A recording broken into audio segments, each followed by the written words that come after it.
दोस्तों, आज की कहानी का नाम है समुद्र की शहजादी। अमावस की गहरी काली सर्द रात। लोग अपने दैनिक कार्य निपटाने के बाद गर्म रजाइयों में दुबके पड़े थे। बाहर गलियां, सड़कों पर आवारा कुत्ते भौंक गुर्रा रहे थे। ऐसे समय में एक इंसान ऐसा भी था जो विद्युत प्रदाय की नंगी करंट युक्त तार पर एक हुक की मदद से फिसलता चला जा रहा था। वह व्यक्ति एक इमारत के सामने पहुंच गया। खंभे की मदद से वह नीचे उतरने लगा। उसने एक निगाह उस इमारत पर डाली, फिर वह घूमकर बैंक की पिछली दीवार तक जा पहुंचा। कलाई पर बंधी स्टील की बेल्ट पर लगा एक बटन दबाते ही उसके मुकुट से कुछ पीली किरणें निकलकर बैंक की दीवार से टकराईं। दूसरे ही पल दीवार का वह हिस्सा गायब हो गया। वह भीतर आ गया। इसी प्रकार एक दो दरवाजों के बिना किसी रोक टोक के अपना रास्ता बनाता हुआ वह स्ट्रांग रूम तक जा पहुंचा। विद्युत मानव, यही है तुम्हारी मंजिल। किसी स्त्री की आवाज़ उसे कंट्रोल कर रही थी। विद्युत मानव तेजी से आगे बढ़ा और दरवाजे के बिल्कुल निकट जा पहुंचा। लोहे के इस दरवाजे को तुम पल भर में पिघला सकते हो। कलाई बेल्ट का बटन दबाते ही मुकुट से पीली किरणें निकली। लोहे के मजबूत द्वार में इतना बड़ा छेद हो गया कि अब वह आराम से भीतर जा सकता था। वह स्ट्रांग रूम के भीतर पहुंच गया। शहर के सबसे बड़े बैंक, यह सारी दौलत अब मेरी है, जिससे तुम अब एक विशेष बैग में भरकर यहाँ ले आओगे विद्युत मानव। ठीक उसी क्षण जिस क्षण वह रहस्यमय व्यक्ति स्ट्रांग रूम में प्रविष्ट हुआ था, वह वहाँ से केवल 400 गज दूर विशेष पुलिस चौकी के कंट्रोल बोर्ड पर लगा एक लाल बटन जलने लगा। खतरा! कोई बैंक का स्ट्रांग रूम में प्रविष्ट हो चुका है। मुझे फौरन खतरे का सायरन बजाना चाहिए। उसने खतरे का बटन दबा दिया। खतरे का सायरन बजते ही बैंक की सुरक्षा के लिए तैनात सुरक्षा गार्ड तुरंत अलर्ट हो गए। खतरा! शायद बैंक लूट रहा है। क्विक! बैंक की इमारत को घेरना होगा, जल्दी करो। और कुछ ही मिनटों में बैंक की संपूर्ण इमारत को घेर लिया गया। बैंक से किसी संदिग्ध व्यक्ति को निकलते देखते ही गोली मार दो। दरवाज़ा खोलो। क्या हुआ साहब? भीतर कोई है बेवकूफ़? हटो पीछे। सभी स्ट्रांग रूम की ओर लपके। कम ऑन, जल्दी करो। स्ट्रांग रूम के पास पहुंचते ही उनकी खोपड़ी घूमकर रह गई। Oh my God! चीफ का आदेश पाते ही सभी भीतर आ गए और एकाएक ही चीफ चीख पड़ा, वाह वारा, गिरफ्तार कर लो। सुरक्षा गार्ड उसकी ओर लपके। यह देखकर विद्युत मानव चिल्लाया, जान प्यारी है तो वहीं रुक जाओ। चेतावनी के बावजूद भी एक गार्ड बहुत तेजी के साथ उससे जा टकराया। परिणाम स्वरूप दूसरे ही पल वह काले कोयले की शक्ल में फर्श पर पड़ा था। देखा, मैंने पहले ही कहा था कि जान प्यारी है तो दूर रहो। यह देख चीफ चीख पड़ा, फायर! चीफ के आदेश के साथ ही स्ट्रांग रूम गोलियों की आवाज़ से गूंज उठा। हा हा हा, तड़ तड़ तड़। सैकड़ों गोलियां लगने के बाद भी उसे जीवित खड़ा देखकर चीफ के दांतों तले पसीना आने लगा। हे भगवान, यह इंसान है या शैतान जिस पर गोलियों का कोई असर नहीं हो रहा? साहसी कुछ सोचकर वह चिल्लाया, इसके सिर पर गोली मारो। इस बार गार्ड ने उनके सिर का निशाना बांधकर फायर कर दिया। तुम सब मरने पर ही तुले हो तो यह लो, विद्युत मानव का एक हल्का हमला ही काफ़ी है तुम सबके लिए। दूसरे ही पल विद्युत मानव के मुकुट से पीली किरणें निकलकर एक गार्ड से टकराईं और धड़ाम! उस भयानक दृश्य को देखकर चीफ के मुंह से भी चीख निकल गई। नहीं! फिर इससे पहले कि चीफ कोई अगला आदेश दे पाता, विद्युत मानव का कहर उन पर टूट पड़ा। चीफ सहित सभी सुरक्षा गार्ड को समाप्त करने के पश्चात उसने नोटों से भरा हुआ भारी बैग अपने कंधे पर टांगा और विद्युत मानव से टकराने चले थे। और उस समय जब विद्युत मानव बैंक की चारदीवारी से बाहर निकला, अरे वह देखो फायर! अगले ही पल वातावरण पुनः गोलियों के धमाके से गूंज उठा। ओह! लेकिन गोलियों की वर्षा से बेखौफ बचकर निकलता हुआ यह खंभे पर चढ़ने लगा। हे भगवान, इस पर तो गोलियों का कोई असर ही नहीं हो रहा। फिर वह एक तार पर हुक की मदद से फिसलता चला गया। वह रात पुलिस के लिए बड़ी सिरदर्दी की रात साबित हुई। पेट्रोल गाड़ियां रात भर शहर की गश्त लगाती रहीं, लेकिन परिणाम कुछ न निकला। जबकि वहां से मीलों दूर एक इमारत में, आओ आओ विद्युत मानव, मैं कब से तुम्हारा इंतजार कर रही थी। जरा समुद्र की शहजादी फिश क्वीन को इस बैग से भरी दौलत के दर्शन तो कराओ। विद्युत मानव ने कंधे पर टंगा बैग नीचे उतारा और उसका मुंह खोलकर बैग में भरी गड्डियां जमीन पर उल्ट दी। दौलत, दौलत का ढेर, सारी दौलत, यह सब मेरी है। नोटों की गड्डियां देख फिश क्वीन मानो पागल हो उठी। हा हा हा, यह सारी दौलत मेरी है। फिश क्वीन इन सब की मालकिन है। विद्युत मानव, आज रात तुम्हें एक पल के लिए भी आराम नहीं करना है। जाओ, आज कोई बड़े बैंकों के स्ट्रांग रूम तुम्हें खाली करने हैं। शहजादी फिश क्वीन का आदेश पाकर विद्युत मानव चल पड़ा। हा हा हा, तुम मेरे आदेश के गुलाम हो। विद्युत मानव, कोई तुम्हारा बाल भी बांका नहीं कर सकता। तुम दुनिया के सबसे शक्तिशाली रॉबोट हो। तुम्हें फिश क्वीन के प्रत्येक आदेश का पालन करना है। विद्युत मानव, बैंक ऑफ अमेरिका की ओर बढ़ो। शाबाश! और फिर अगले दिन के समाचार पत्र चीख पड़े। संपूर्ण सरकारी मशीनरी हिल उठी। बड़े ही शर्म और खेद का विषय है कि एक ही रात में वह रहस्यमय इंसान विद्युत मानव कई बैंकों को लूट कर ले गया और हमारी पुलिस सिवाय हाथ मलने के और कुछ न कर सकी। कैसे भी हो, उसे रहस्यमय व्यक्ति का रहस्य जानना ही होगा। हम पूरी कोशिश करेंगे सर। लेकिन सारी कोशिश बेकार गई। उफ! वह बैंक लूटकर फिर भागा जा रहा है। अंत में वह गृह मंत्रालय की एक गुप्त मीटिंग में एक फैसला लिया गया। सर, क्यों ना इस केस को प्रोफेसर किशनलाल और गगन की मदद ली जाए। ओह, प्रोफेसर किशनलाल, गगन, मिस्टर करण, आप अभी प्रोफेसर किशनलाल से हमारी बात कराइए। हिंद महासागर के बीच कांच का वह गुंबद वास्तव में एक प्रयोगशाला थी, जहां प्रोफेसर किशनलाल गगन की मदद से देश की प्रगति के लिए नित्य नए प्रयोग में व्यस्त थे।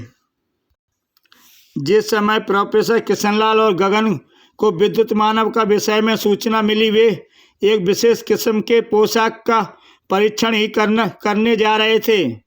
विद्युत मानव के विषय में सुनने के पश्चात गगन ने पूछा, यह विद्युत मानव क्या भला हो सकती है प्रोफेसर अंकल? सिर्फ देश का दुश्मन गगन बेटे, जो देश को आर्थिक रूप से पंगु कर देना चाहता है। गृह मंत्रालय से स्वयं गृह मंत्री ने हमसे मदद मांगी है। गगन, क्या तुम विद्युत मानव से टकराने के लिए तैयार हो? गगन देश के प्रत्येक दुश्मन से टकराने के लिए सदैव तैयार रहता है अंकल, बस आपकी आज्ञा चाहिए। प्रोफेसर किशनलाल ने परीक्षण रखी उस पोशाक को गगन को देते हुए कहा, इसे विशेष पोशाक लीजेंड 22 के परीक्षण का इससे बढ़िया समय नहीं हो सकता। शायद विद्युत मानव से टकराने में यह तुम्हारी मदद करे। उस विशेष पोशाक के पहनने के पश्चात ठीक 10 मिनट पश्चात गगन प्रयोगशाला के विशेष द्वार से बाहर निकला। अब समय आ गया है कि मुझे अपनी अंगूठियों का प्रयोग भी करना चाहिए। उड़ने के लिए वह हरी अंगूठी का नग दबा चुका था। उसी रात राजधानी स्थित हांगकांग बैंक के आगे अंदर विद्युत मानव बैंक लूट रहा है। हम कुछ नहीं कर सकेंगे, गोलियां उस पर असर नहीं करती। कुछ ही देर बाद वह देखो, विद्युत मानव बैंक लूट कर जा रहा है। विद्युत मानव विद्युत सप्लाई की एक तार पर फिसलने लगा। हा हा, शाबाश विद्युत मानव, फिश क्वीन का तुम पर नाज है। लेकिन विद्युत मानव के लिए आज की रात व्यवधान की रात थी, क्योंकि आगे गगन उसका इंतजार कर रहा था। आ जाओ प्यारेलाल, जरा हमसे भी मिलते चलो, आज देखें क्या भला हो तुम। नीचे खड़े पुलिसकर्मी उस नए व्यक्ति को देखकर चौंक पड़े। अरे यह दूसरा व्यक्ति कौन है? शायद प्रोफेसर किशनलाल का मुंह बोला बेटा गगन। दोनों तार पर फिसलते हुए एक दूसरे के निकट आ गए। आओ विद्युत मानव, मुझे तुम्हें ऐसी जगह पकड़ना था जहां तुम अपने हाथ का स्वतंत्र से उपयोग ना कर पाओ और तुम्हारी कलाई पर बंधी स्टील बेल्ट तुम्हारे हाथ की पहुंच से दूर रहे। निकट पहुंचते ही गगन ने अपने पांव को सुकोड़ा और विद्युत मानव की छाती पर ठोकर जड़ दी। धड़ाक! ओह, गगन आ पहुंचा है। गगन की ठोकर विद्युत मानव का तो कुछ ना बिगाड़ सकी, लेकिन विद्युत मानव अपने नोटों के बैग को न बचा सका। विद्युत मानव, जब तक गगन एक तार पर लटका है, करंट इसे नुकसान नहीं पहुंचा सकता। इसे नीचे गिराने की चेष्टा करो या फिर दूसरा तार पकड़ने पर मजबूर करो, ताकि शॉर्ट सर्किट होते ही करंट इसकी जीवन लीला समाप्त कर दे। फिस्क्वेन का निर्देश मिलते ही विद्युत मानव तेजी के साथ आगे बढ़ा और उसी फुर्ती के साथ उसने दूसरी बार ठोकर उसकी छाती पर जड़ दी। परंतु इस बार जैसे ही विद्युत मानव ने वार करना चाहा, तो गगन ने अपने शरीर को हल्का सा लहरा गया। इसी के साथ उसने एक हाथ पर अपने शरीर का सारा वजन डालकर दूसरे हाथ का घूंसा विद्युत मानव के जबड़े पर दे मारा। धड़ाक! ओह! और इस बात का एहसास गगन को प्रथम बार ही हुआ। ओह, यह तो मानव नहीं, रोबोट है। यह जानते ही इस बार वह बेहद तेजी के साथ पीछे की ओर फिसला। शॉर्ट सर्किट के लिए पहले इसे दूसरा तार पकड़ने के लिए मजबूर करना होगा। गगन पुनः आगे की ओर फिसला। जो मैं सोच रहा हूं, अगर वैसा हो गया तो आज इस विद्युत मानव की मृत्यु निश्चित है। दूसरे ही पल वह पूरी शक्ति के साथ विद्युत मानव से आकर टकराया। विद्युत मानव के लिए यह पल बेहद खतरनाक था। नीचे गिरने के बचने के लिए उसने तुरंत नहीं दूसरा तार भी पकड़ लिया। परिणाम स्वरूप विद्युत के झटके लगते ही विद्युत मानव का मैकेनिज्म बिगड़ गया और उसके हाथ से हुक निकल गया। मेरा सोचना ठीक रहा और जमीन पर गिरते ही उसके टुकड़े टुकड़े हो गए। वह समाप्त हो गया। अब मुझे भी नीचे उतरना चाहिए। जंप सी लगाकर गगन ने भी तार को छोड़ दिया और खंभे पर आ गया। अभी वह नीचे पहुंचा ही था कि कमिश्नर साहब उसकी ओर बढ़ते हुए बोले, आपने कमाल कर दिया मिस्टर गगन। कई दिनों से यह हमारे लिए सिरदर्द बना हुआ था, एक भयानक खतरा। लेकिन दरअसल खतरा अभी समाप्त नहीं हुआ है सर। मुख्य अपराधी अभी भी स्वतंत्र है और कभी भी उसे ऐसा खतरा आपके और देश के लिए उत्पन्न कर सकता है। क्या मतलब? मैं कुछ समझा नहीं। इसे देखिए, यह कोई इंसान नहीं, रोबोट है जिसे मुख्य अपराधी इसकी आंखों में लगे कैमरे व रिमोट कंट्रोल के जरिए कंट्रोल कर रहा था। और अब अपराधी जान चुका है कि उसका यह रोबोट मानव समाप्त हो चुका है। अतः वह या तो दूसरा विद्युत मानव तैयार करेगा या फिर कर चुका होगा तो उसका इस्तेमाल करेगा। लेकिन मैं ऐसा होने नहीं दूंगा। मैं इस रोबोट के मस्तिष्क की फ्रीक्वेंसी पकड़कर इसके कंट्रोलर तक पहुंचूंगा। हम इस अभियान में तुम्हारी क्या मदद कर सकते हैं? केवल इतनी कि मेरे किसी भी मैसेज का इंतजार कीजिए। इतना कहकर गगन ने जेब से एक विशेष यंत्र निकाला और उसे विद्युत मानव के सिर के आसपास घुमाया। यंत्र की सुई हरकत में आ रही है। सुई नॉर्थ की ओर घूम रही है। इसके पश्चात हरी अंगूठी का नग दबाकर वह नॉर्थ की ओर उड़ने लगा। मैं शीघ्र ही इस विद्युत मानव के निर्माणकर्ता की बर्बादी का मैसेज आपको भेजूंगा कमिश्नर साहब। मैं इंतजार करूंगा। गगन समुद्र की शहजादी की खोज में निकल पड़ा था। यंत्र की सुई महानगर की ओर संकेत कर रही है। इसका मतलब है कि विद्युत मानव के मालिक का अड्डा यही समुद्र में है। फिर वह समुद्र के ऊपर पहुंचा। ओह, यह सुई चक्कर लगा रही है, इसका मतलब मैं सही जगह पर आ पहुंचा हूँ। यह इलाका भयानक शार्क मछलियों से भरा पड़ा है, मुझे सावधान रहना होगा। गगन सागर में उतर गया।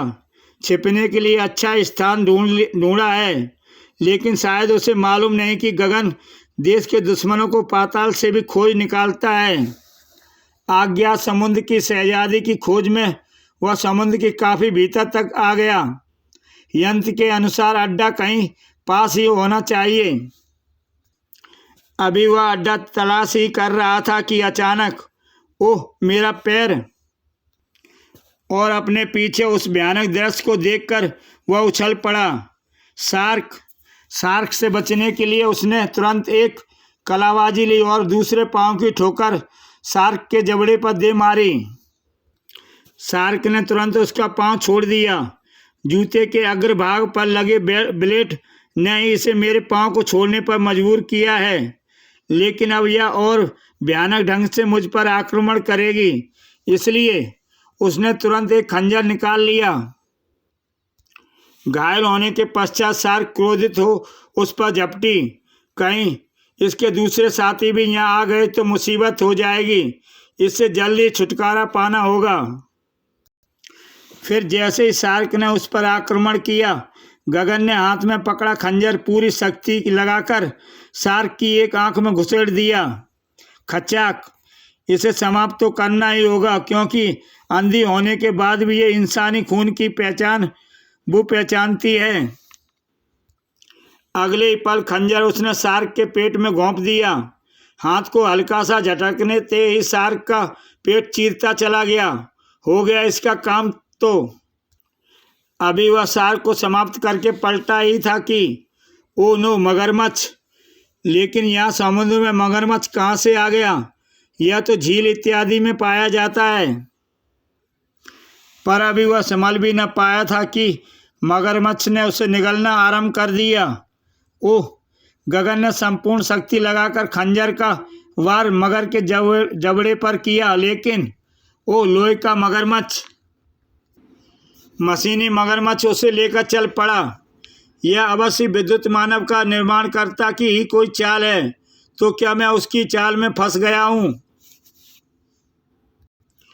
मगरमच्छ उसे लेकर मछली रूपी पनडुब्बी के मुंह में समा गया, और फिर जब उसे होश आया तो उसने स्वयं को एक स्थिति में कैद पाया।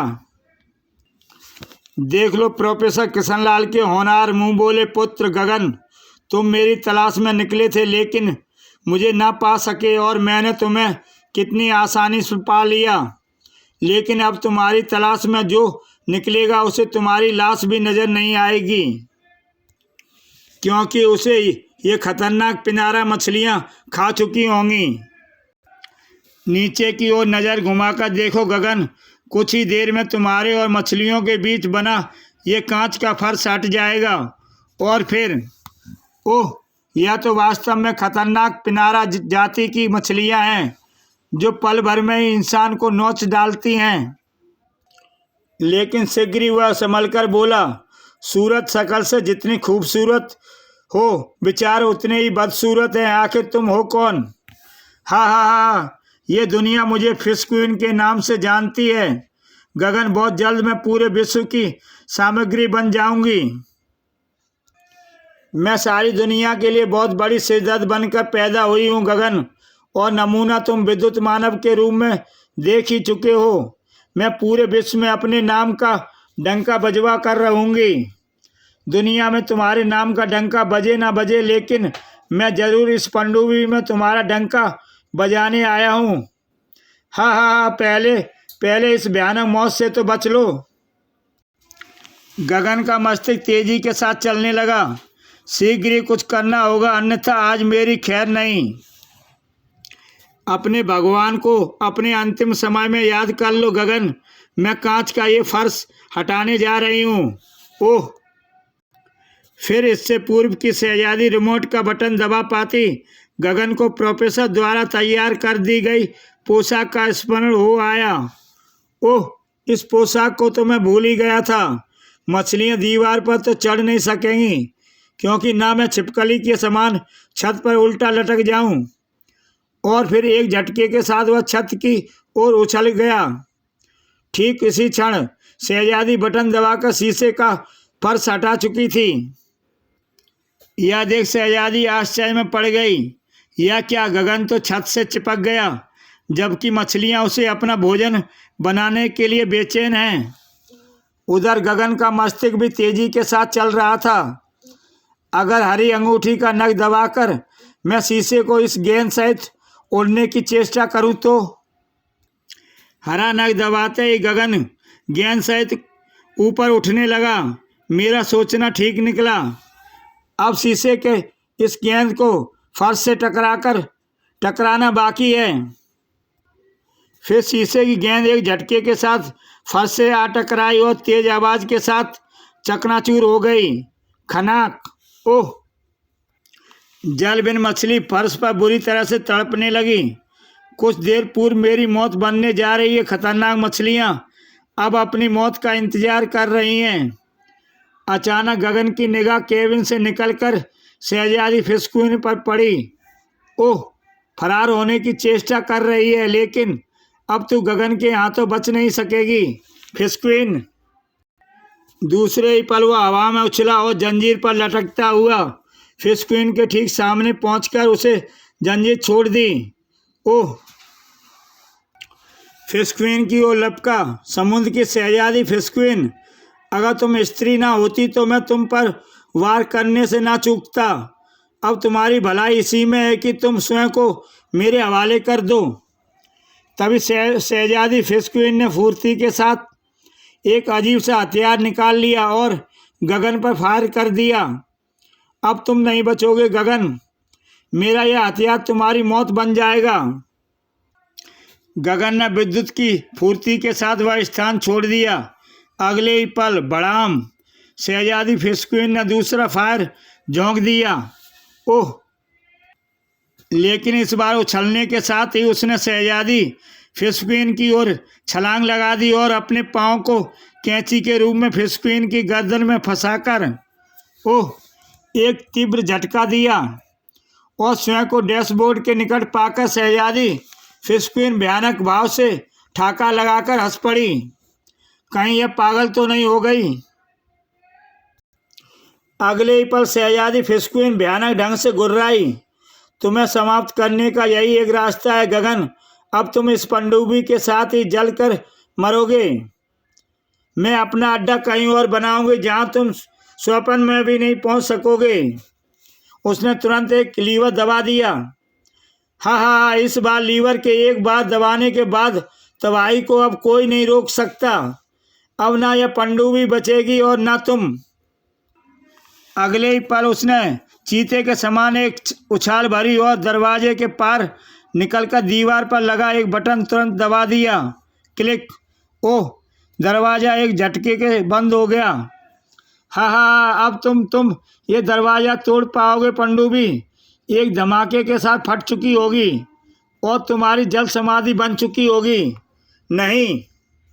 शहजादी के वहाँ से गायब होते ही मुझे कुछ करना ही होगा। अरे ये हथियार!